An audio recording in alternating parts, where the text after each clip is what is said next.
It's not about YouTube.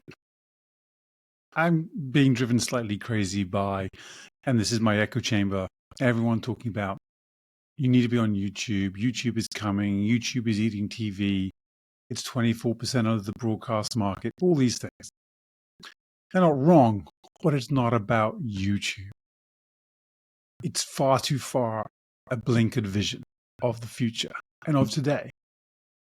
So it's also not about Roblox, as I've said before. And Roblox is a wonderful place. It's a really interesting business, but it shouldn't be thinking about Roblox.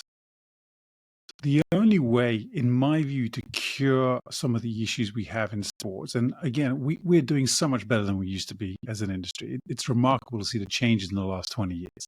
But if you think in terms of singularity and in terms of we need YouTube, we need Roblox, we need whatever the next thing is, and it used to be Facebook, it used to be Twitter, you're thinking about it all wrong.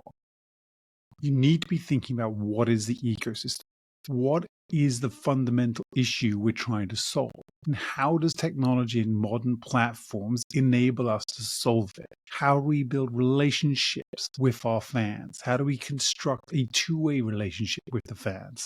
Whether they are fans who live locally and come to games or far away and engage purely through technology, how do we build a sense of community? If you go down the route of it's about YouTube and they're 24% of the market, that's where we have to be. That's how we have to think about the industry. You end up down the line where you are today, which is in a pay TV world, struggling to figure out what happens next when the next thing happens, because there'll be a next thing after YouTube. Again, you should have been looking at YouTube and having a strategy for it since it was a behemoth in 2012, 2014. It was big then. Yes, it's adapted, it's changed, it's more developed. But it's been here for a long time. This is not a new thing. Whilst at FIFA, we were looking at Roblox and what do we do with it back in 2018, 2019. Again, the numbers were already there. What we were thinking about is how do we engage with them? How do we develop a relationship? How do we bring people into our ecosystem, both on and off of a Roblox, on and off of a YouTube? How do you use a YouTube as part of an app and a platform where you're creating your own content and a destination?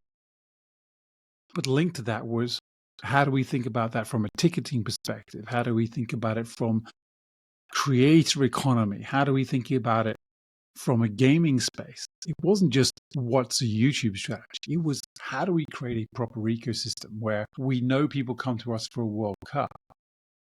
But if we create a proper system where every touch point comes back to us, now we have a developing relationship with the fan, the user, the player, whatever it may be. So whenever I read or watch something that says, oh, it's YouTube, it drives me crazy. It genuinely drives me crazy because I think it's a blinkered view and it doesn't solve ultimately the issues we need to solve. So for me, you have to sit back and say, what is your organization? What are you trying to deliver? Where are you trying to go? If you're a league, that's going to be different from a club. A league is a proper content business. A club, to me, right now, they're sponsored licensing businesses I've discussed before, who think they're media companies, which they're not. But personally, I believe they are community businesses. And if you're building a community, great. YouTube, Facebook, Twitter, Reddit, Roblox, multitude of others are great locations for you to build audience, build a connection, build a relationship, build community. Again, community requires communication. That to me is a two-way thing, not a singularity again of I will create and push to you and you will just consume. It's not how it works in today's age. 30, 40 years ago, if you're watching Mad Men going, oh, that's how it was done. Yeah, great. In the 60s and 70s, we're in a different world now. Technology allows us to do different things. So yes, you should hire experts who can help you figure out how YouTube works. What are the different facets of a YouTube? Because it's not a singular product, even if it is a singular brand. How do you maximize a Roblox? How do you maximize a Reddit? All these places. And there are great companies, great people, great products out there for you to figure that out. If you're a sports organization, though, you need to find the time and the bandwidth to say, what actually are we solving for? What is the holistic view for that? And then how do we deliver? The great thing that I had to play with when I was at FIFA is you had the World Cup. You had a brand like FIFA, which means lots of different things to different people, but that was a natural destination. So you could think about a proper marketplace. You could think about a content marketplace. You could think about a meeting place, a ticketing platform, all these things in one. Again, it's different if you're a non-league football club, you're a league, you're a niche sport, you're a big club in a big sport. It is different. So you need to figure it out.